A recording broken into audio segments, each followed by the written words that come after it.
Shalom saudara-saudara yang dikasihi oleh Tuhan. Bukankah Tuhan Dia yang paling berharga dalam hidup kita?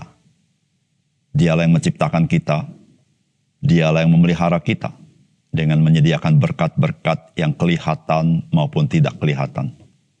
Bahkan Dialah yang membawa kita kepada kemuliaannya. Marilah kita hidup senantiasa mengasihi Tuhan, setia kepada Tuhan, dan mengabdi kepadanya. Salam jumpa dalam program Tuhan adalah Gembalaku. Pernahkah saudara mempunyai pengalaman seperti ini? Yaitu seorang anak sekolah dasar telah dibelikan gadget berupa tablet untuk keperluan sekolahnya. Kemudian setelah beberapa waktu anak itu memakai tablet itu, satu kali ia pulang ke rumah, ternyata ia tidak membawa tabletnya pulang, tetapi yang ia bawa ialah mainan papan tulis yang kecil. Dan memang papan tulis yang kecil itu dapat ditulisi. Lalu orang tuanya bertanya kepadanya, "Kemana tablet yang kami berikan kepadamu?" Maka ia menjawab, ia berikan kepada temannya untuk ditukar dengan mainan papan tulis yang ia bawa pulang. Kira-kira menurut saudara, bagaimanakah sikap dan perasaan orang tua anak tersebut? Tahukah saudara, berapa banyak orang percaya dapat berbuat hal yang sama dengan Tuhan Yesus yang kita percaya? Yaitu dengan menukarnya dengan hal yang lain yang kita lebih suka atau kita lebih senang, tanpa berpikir betapa bodohnya kita itu. Saudara, mari kita membaca Yeremia pasal 2. Ayat 1 sampai 28. Firman Tuhan datang kepadaku, bunyinya, "Pergilah, memberitahukan kepada penduduk Yerusalem dengan mengatakan, beginilah firman Tuhan, aku teringat kepada kasihmu pada masa mudamu, kepada cintamu pada waktu engkau menjadi pengantin.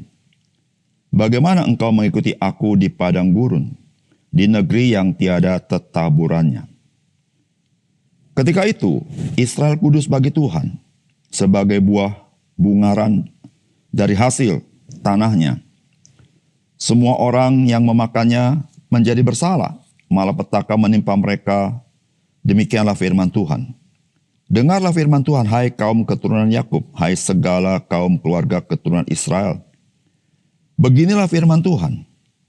Apakah kecurangan yang didapati nenek moyangmu padaku, sehingga mereka menjauh daripadaku, mengikuti dewa kesia-siaan sampai mereka menjadi sia-sia, dan mereka tidak lagi bertanya, di manakah Tuhan yang menuntun kita keluar dari tanah Mesir, yang memimpin kita di padang gurun, di tanah yang tandus dan yang lekak-lekuk, di tanah yang sangat kering dan gelap, di tanah yang tidak dilintasi orang dan yang tidak didiami manusia. Aku telah membawa kamu ke tanah yang subur, untuk menikmati buahnya dan segala yang baik daripadanya. Tetapi segera setelah kamu masuk, kamu menajiskan tanahku. Tanah milikku telah kamu buat menjadi kekejian. Para imam tidak lagi bertanya di manakah Tuhan. Orang-orang yang melaksanakan hukum tidak mengenal aku lagi. Dan para gembala mendurhaka terhadap aku. Para nabi bernubuat demi Baal. Mereka mengikuti apa yang tidak berguna.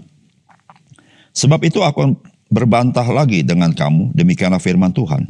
Dan dengan anak cucumu aku akan berbantah. Menyeberang sajalah ke tanah pesisir orang Kitim, dan lihatlah. Suruhlah orang ke Kedar, dan perhatikanlah dengan sungguh-sungguh. Lihatlah, apakah ada terjadi yang seperti ini? Pernahkah suatu bangsa menukarkan Allahnya, meskipun itu sebenarnya bukan Allah? Tetapi umatku menukarkan kemuliaannya dengan apa yang tidak berguna. Tertegunlah atas hal ini, hai langit. Menggigil dan gemetarlah dengan sangat, demikianlah firman Tuhan. Sebab 2 kali umatku berbuat jahat. Mereka meninggalkan aku, sumber air yang hidup, untuk menggali kolam bagi mereka sendiri. Yaitu kolam yang bocor, yang tidak dapat menahan air. Adakah Israel itu budak atau anak budak? Maka mengapa ia menjadi rampasan? Terhadapnya singa-singa muda mengaum, menyaringkan suaranya. Negerinya dibuat orang menjadi tandus. Kota-kotanya terbakar, tidak lagi berpenduduk. Bahkan orang-orang Memphis dan Tahpanhes telah menggundul batu kepalamu. Bukankah engkau sendiri yang menimpakan ini ke atas dirimu? Oleh karena engkau meninggalkan Tuhan Allahmu ketika Ia menuntun engkau di jalan. Dan sekarang apakah untungmu untuk pergi ke Mesir, hendak meminum air sungai Nil? Dan apakah untungmu untuk pergi ke Asyur, hendak meminum air sungai Efrat? Kejahatanmu akan menghajar engkau, dan kemurtadanmu akan menyiksa engkau. Ketahuilah dan lihatlah, betapa jahat dan pedihnya engkau meninggalkan Tuhan Allahmu dan tidak gemetar terhadap aku. Demikianlah firman Tuhan Allah semesta alam. Sebab dari dahulu kala engkau telah mematahkan kukmu, telah memutuskan tali pengikatmu dan berkata, aku tidak mau lagi diperbudak. Bahkan di atas setiap bukit yang menjulang dan di bawah setiap pohon yang rimbun, engkau berbaring dan bersundal. Namun aku telah membuat engkau tumbuh sebagai pohon anggur pilihan, sebagai benih yang sungguh murni. Betapa engkau berubah menjadi pohon berbau busuk, pohon anggur liar. Bahkan sekalipun engkau mencuci dirimu dengan air abu dan dengan banyak sabun, namun noda kesalahanmu tetap ada di depan mataku. Demikianlah firman Tuhan Allah. Bagaimanakah engkau berani berkata, aku tidak pernah menajiskan diriku.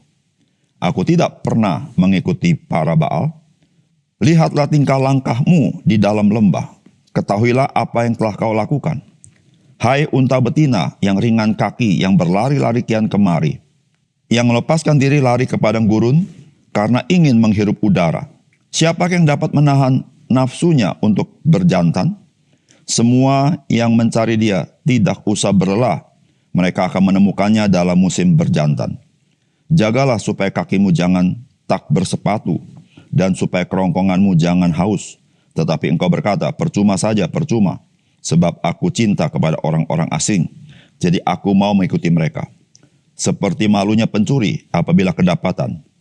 Demikianlah malunya kaum Israel, yakni para rajanya, pemukanya, para imamnya, dan nabinya, yang berkata kepada sepotong kayu, engkaulah Bapakku. Dan kepada batu, engkaulah yang melahirkan aku.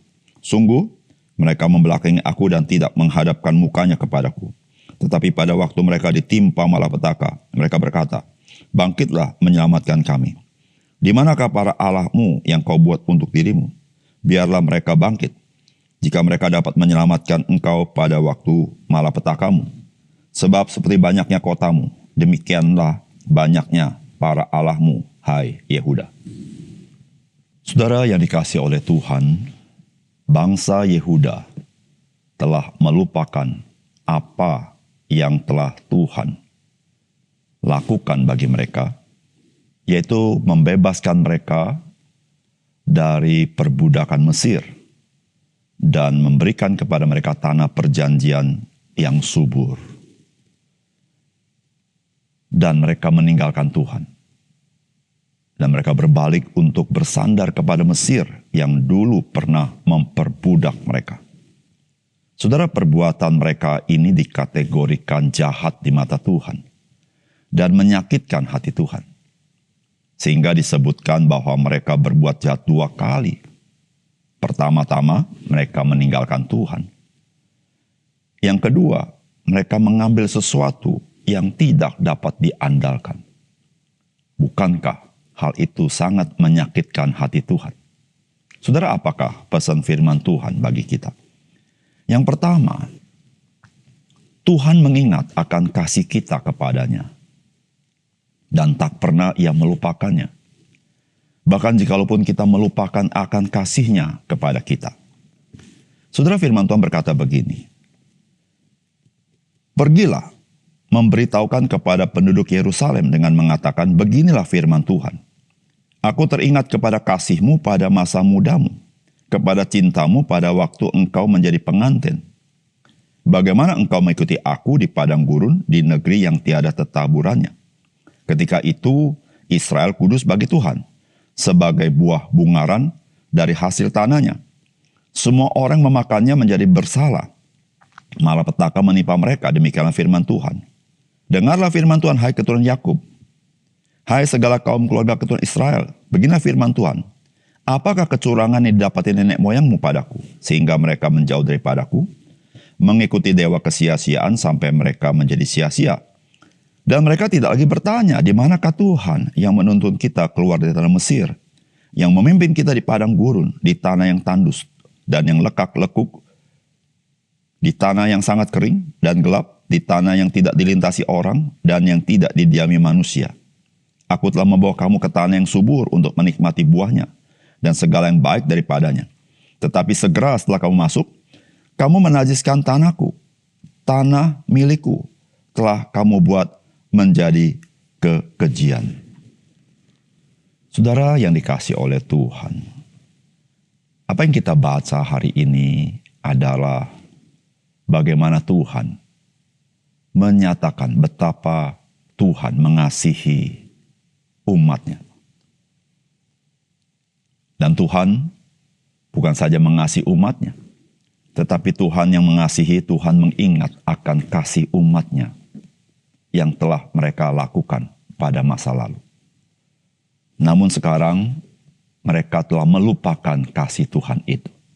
Saudara, Tuhan bertanya, apakah kesalahan Tuhan sehingga umat Tuhan meninggalkan Tuhan? Saudara, Tuhan memberitahukan bahwa Dia yang membebaskan umat Tuhan dari perbudakan Mesir dan membawa mereka di padang gurun di dalam pimpinannya dan pemeliharaannya. Dan Tuhan memberikan tanah yang baik bagi mereka. Namun setelah mereka diberkati, mereka justru meninggalkan Tuhan. Namun saudara, Tuhan tidak lupa akan kasih mereka di masa lalu itu.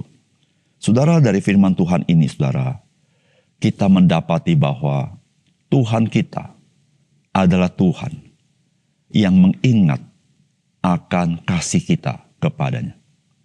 Saudara, di dalam firman Tuhan, di dalam kitab Wahyu, pasal yang kedua, ayat yang keempat, yaitu surat Tuhan Yesus kepada jemaat di kota Efesus.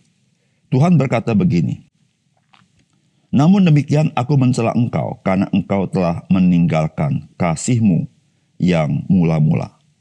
Sebab itu ingatlah betapa dalamnya engkau telah jatuh. Bertobatlah dan lakukanlah lagi apa yang semula engkau lakukan. Jika tidak demikian, aku akan datang kepadamu dan akan mengambil kaki dianmu dari tempatnya, jikalau engkau tidak bertobat. Saudara, apa yang Tuhan Yesus katakan kepada jemaat di Efesus memberitahukan kepada kita bahwa Tuhan mengingat akan kasih yang mula-mula daripada gerejanya. Saudara, Tuhan juga mengingat akan kasih kita kepada Tuhan yang selama ini kita hidupi. Dan Tuhan ingin bahwa kasih kita terus-menerus kepadanya. Dan kita tidak pernah melupakan kasih Tuhan kepada kita. Dan jikalau kita sudah melupakan kasih Tuhan kepada kita, Tuhan hari ini mengingatkan kita akan kasih-Nya yang melepaskan kita dari kuasa kegelapan dan memindahkan kita kepada kerajaan anak-Nya yang mulia itu. Sehingga kita menjadi orang-orang yang diselamatkan. Bukan saja diselamatkan, kita orang-orang menerima shalom itu, damai sejahtera itu. Yaitu kita orang-orang diberkati oleh Tuhan. Saudara, jikalau saudara lupa akan kasih Tuhan, biarlah hari ini Tuhan mengingatkan saudara, kasih-Nya begitu besar kepada kita. Supaya kita mengasihi Dia dan selalu setia mengikut Dia. Yang kedua, janganlah kita meninggalkan sumber segala sumber, yaitu Tuhan. Dan justru mencari dari sesuatu yang tidak dapat diandalkan. Saudara, firman Tuhan berkata begini, sebab 2 kali umatku berbuat jahat, mereka meninggalkan aku, sumber air yang hidup, untuk menggali kolam bagi diri mereka sendiri, yakni kolam yang bocor, yang tidak dapat menahan air. Ayat 18. Dan sekarang apakah untungmu untuk pergi ke Mesir, hendak meminum air sungai Nil? Dan apakah untungmu untuk pergi ke Asyur, hendak meminum air sungai Efrat? Saudara, Tuhan mengatakan kepada bangsa Yehuda bahwa mereka itu telah berbuat jahat 2 kali. Bagaimana berbuat jahat 2 kali? Yang pertama, meninggalkan Tuhan. Ketika umat Tuhan meninggalkan Tuhan, dia berbuat jahat kepada Tuhan. Tapi yang kedua, saudara, mereka menggali kolam bagi mereka sendiri, yaitu kolam yang bocor yang tidak dapat menahan air. Saudara, ini kejahatan yang kedua. Kenapa saudara yang kedua disebut kejahatan? Karena mereka dengan perbuatan ini menghina Tuhan yang telah memberkati hidup mereka. Mereka membandingkannya dengan kolam yang tidak dapat menahan air, yaitu kolam yang bocor. Saudara yang dikasih oleh Tuhan, jangan pernah kita meninggalkan Tuhan kita. Karena dia adalah sumber mata air yang sesungguhnya. Dia sumber yang tidak pernah habis memberkati kita. Dan kita sudah diberkati oleh Tuhan. Karena saudara, ketika kita meninggalkan dia, sesungguhnya tidak ada yang dapat disetarakan dengan dia. Tidak dapat dipersamakan dengan dia. Segala sesuatu yang kita andalkan selain Tuhan adalah sumber air yang bocor, yang kita tidak pernah puas dan tidak pernah dapat terus-menerus memelihara hidup kita. Bahkan saudara, tidak dapat diandalkan. Oleh karena itu saudara yang kasih dalam Tuhan, marilah kita belajar dari apa yang terjadi kepada bangsa Yehuda. Bagaimana mereka mengandalkan kekuatan bukan dari Tuhan. Dan kekuatan itu justru menghancurkan kehidupan bangsa Yehuda itu sendiri. Saudara, jangan lupa bahwa keselamatan itu hanya diberikan oleh Yesus Kristus. Dan yang lain, dunia ini tidak pernah dapat memberikan keselamatan. Yang dapat diberikan dunia ini adalah kebinasaan. Oleh karena itu saudara, mari kita setia, ikut Tuhan, iring dia. Karena di dalam dia, saudara, kita mendapatkan damai sejahtera yang sesungguhnya dalam hidup kita. Mari kita berdoa. Bapa surga, terima kasih untuk kebenaran firman-Mu. Biar sekali lagi firman-Mu meneguhkan iman kami, supaya kami menyadari tidak ada yang dapat dibandingkan dengan Tuhan di dalam dunia ini. Sehingga kami boleh sungguh-sungguh melihat dan memandang dengan perspektif yang benar akan hidup kami. Terima kasih Tuhan, dalam nama Tuhan Yesus kami berdoa. Amin.